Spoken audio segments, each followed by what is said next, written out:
Hello everybody, Jamie the Board Game Man here, and today I got no respect. No respect at all. No respect. Okay. Horrible, horrible, horrible. I can't do it like the good old king of no respect. This is Rodney Dangerfield's No Respect. None whatsoever. This game came out in 1985 by Milton Bradley. It is 2 to 4 players.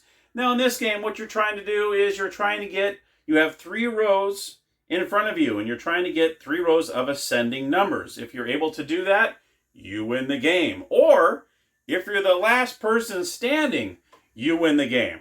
So let's head on over to the gamers table, where I'm going to show you how to play. No respect at all.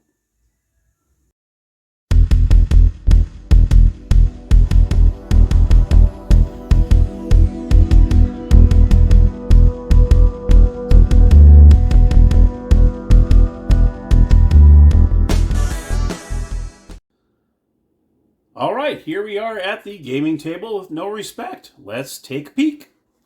All right, so you see here you have the board. We also have these little black chips here, and they're numbered 1 to 8. You can see I show you one right here. There's a number on each one of these. You're going to place them all face down in the middle of the board. And let's not forget the instruction booklet. You got this right here as well to help you around. Okay, so let's go ahead and discuss how play begins. It's a 2 to 4 player game, so each player is going to own one of these rows. What you're trying to do, the object of the game, is to try to have 3 rows of numbers that are ascending. So let's just, for instance, you have a 9 here. You want to try to get a lower number here, lower number than that, and lower number than that. That completes your row. So let's just say you can go 8, 6, 4, 2. You're good to go. You have an ascending row. Whatever number you have here, obviously you want to try to put a high as number as possible on the bottom row here, and then just kind of work your way up through these rows. These white circles here are discards. So say you have a low number that you just can't fit in here, you can place it in a discard. There's also stacking and capping, which I'll go over that in one moment. So let's just say this is player 1. They're going to go ahead and choose one. They choose a 7. Now this is a pretty high number. So this is probably a good number to start a row. So he's going to go ahead and place it in his first row as 7. Player 2 is going to go over here and they're going to grab a 1. Now that's probably the worst number you could choose because you can't go any lower than a 1. So he's going to go ahead and place this in his discard. That's what you do with that. You're going to place it in the discard. Player 3 is going to go grab 1. He grabs also a 7. So that's a very good number as well. He's going to start off his row. Now we have player 4 over here. He chooses, 1. So he's going to go ahead and place this in his discard. All right. Because obviously the lowest number you can have in this bottom row is 4, because it goes 4, 3, 2, 1. So anything under 4, if you don't have a row started, unfortunately you're going to have to discard it. Let's go ahead and go back to player 1 over here. Player 1 gets a 2. He probably does not want to keep that number because you don't want to put a 2 over the 7 because you need 2 more numbers. So he's going to go ahead and lay this in his discard pile. All right. Here's player 2 over here. He doesn't have anything started. Let's hope he gets a high number. He gets a 4. Does he want to choose to do that? Let's just say he does. So he's going to put it in this row here. Let's just say he's hoping for a 3, 2, 1. Now, unfortunately, once you put this in your discard, that is it. You cannot take it from your discard and place it in your row. Unfortunately. That'd be kind of a cool. All right. Next player gets a 1. That's a horrible one. So he's going to go ahead and place this over here in his discard. Player 3 is going to grab. He grabs a 4. That's the lowest one you can have. He's going to say, you know what? I need to get something started over here. Because you really don't want to use those discards. Then you got player 1 over here. He grabs a 1. Oh my goodness. I'm grabbing all the low numbers. He's going to put that down here. This player grabs a 2. He's going to place this here in his discard. And he grabs another 7. That's a good one there. So he's going to go ahead and place a 7 right there. This player over here grabs a 7 as well. He's going to go ahead and place a 7 right there. Then you go back to this player. So I think you get the gist of it. This is a 6. There is no 9s in the game. This is perfect. So he's going to put that 6 right over that 7. So now he's halfway trying to get this going. So let's say, for instance, this is an example of how to stack. Say this player over here chooses a 6. And right over here he has a 4, 5, and a 4. So he cannot use this 6. All right? But he doesn't want to use that last discard because it's a pretty good number. And he doesn't want to have to discard it because then he's in real trouble. What you can do is he can actually stack this 6 on another player's 6. So for instance here, this player has a 6. What you want to do is you're going to stack it. So he takes a 6 and stacks it. And that's his turn. So it allows him to stay in the game, and he doesn't have to use discards. Once he stacks it, that's okay. Now this player can continue on his row. Now let's just say the next player, he draws a 4. He's going to go ahead and place this here. Okay. And so on. Now say if he didn't want to use that 4, let's just say I don't want to use a 4 for that 7, because then it really hampers me trying to finish this row. He can actually do the same thing. He can go ahead and stack it on another player. Let's say he stacks that player here. Okay. This player draws a 1. Obviously, he would do this. And let's just say he gets, let's see, this player over here grabs a 4. He's going to go ahead and place that there probably. Okay. Let's just say another player, let's see, let me look up some numbers here. This player draws a 4. He goes ahead and stacks that on the 4. Okay. Now, once this happens, say another player gets a 4. Let's see if we can find another 4 here. I'm just going to take this one. Say he draws the 4. That player cannot use a 4. Say he can't use a 4. He can go ahead and cap another person's row, which means he can put a third 4 on there. Now, as soon as that is capped, this row is dead. He can no longer use this row. So now he is no longer able to finish this row. So now it's just a matter of, okay, now I just got to stay alive in this game, not use all of these and not be able to cap, then you actually lose the game.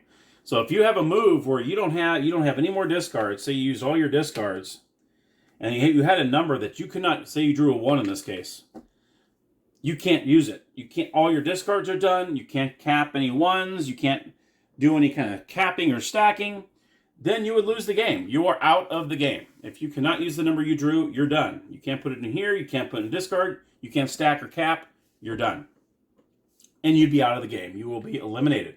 You are done. This person would be out of the game, and then play would continue on, like so. Okay? So once you, let me go ahead and reiterate what happened here, is when you stack, when you put a second one, it's called stacking, you can continue. But once it's capped with a third one, that row is dead. It is killed. You can no longer use this row. Now you have to continue on. And now it's a matter of, once you have one of your rows done, it's a matter of staying alive and trying to use these to your best of your ability there, and hope you don't have to use any more discards. And that's pretty much what you're trying to do. The two different ways to win this game is if you successfully do all 3 rows ascending, or you're the last player standing. Okay? Now, there are a couple of variations in the game, and let me go ahead and go over those variations. And honestly, I love these variations because it doesn't happen when a person just ends. Okay? One of these is a rule variation, is that players want a second chance at building their columns to the top. In this game, number columns are built the same way, and both stacking and capping features are included. But a capped column is thrown back into the center of the game board, and the player can begin building the column again. So once you have a row that's capped, these come out like so. They get placed back in the middle, and you get to continue your turn. So that's kind of cool, and that's going to really make somebody else really rethink about capping somebody else, because if you cap somebody else's to save you, you're going to allow them to open up that row. So that's one of the variations. If one of your rows gets capped, you can take that row out, place it back in the middle, and you're still in the game. There's also another variation, which is actually pretty cool too, is the discard circles. Let's just say that it happened here. Let's say this, we just had this over here. This was like this. Let's just say it was like this. If it's capped, let's just say a third 4 got placed on there. I don't remember where I put the third 4, but you know what I'm saying. Here's the third 4. If that got capped, these get cleared out and the discard circle gets cleaned out.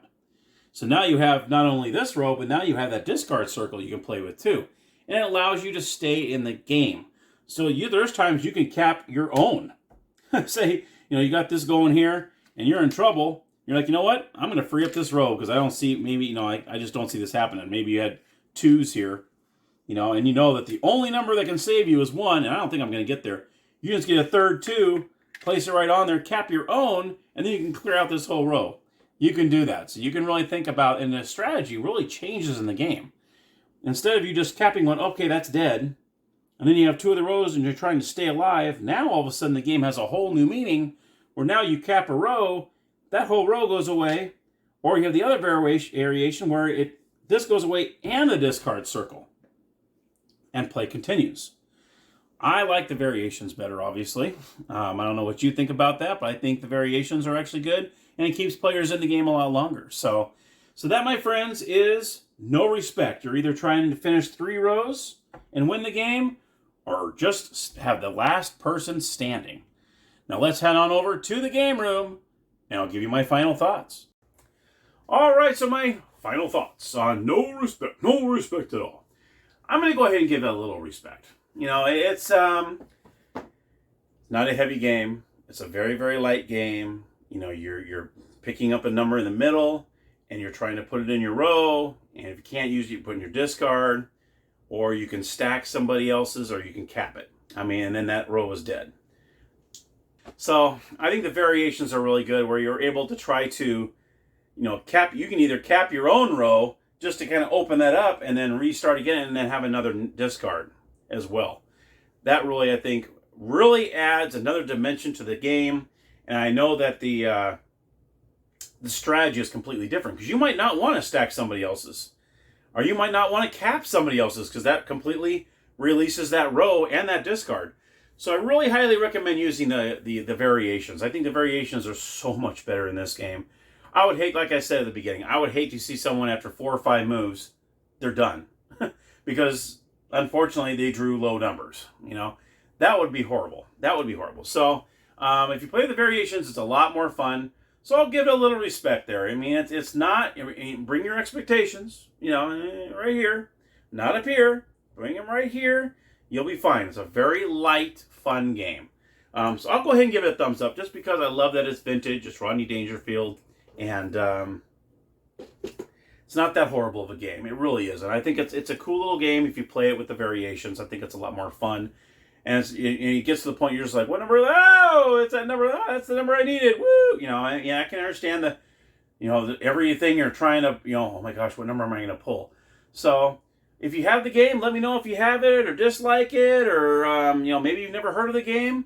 You might be thinking about getting it. You never know. So, leave comments down below. I'd love to hear from all of you, all my wonderful subscribers. Thank you so much. If you're not a subscriber, feel free to hit that subscribe button. Love to see you in here. And until next time, everybody, thank you so much for watching my review of No Respect at All. And until next time, everybody, happy gaming.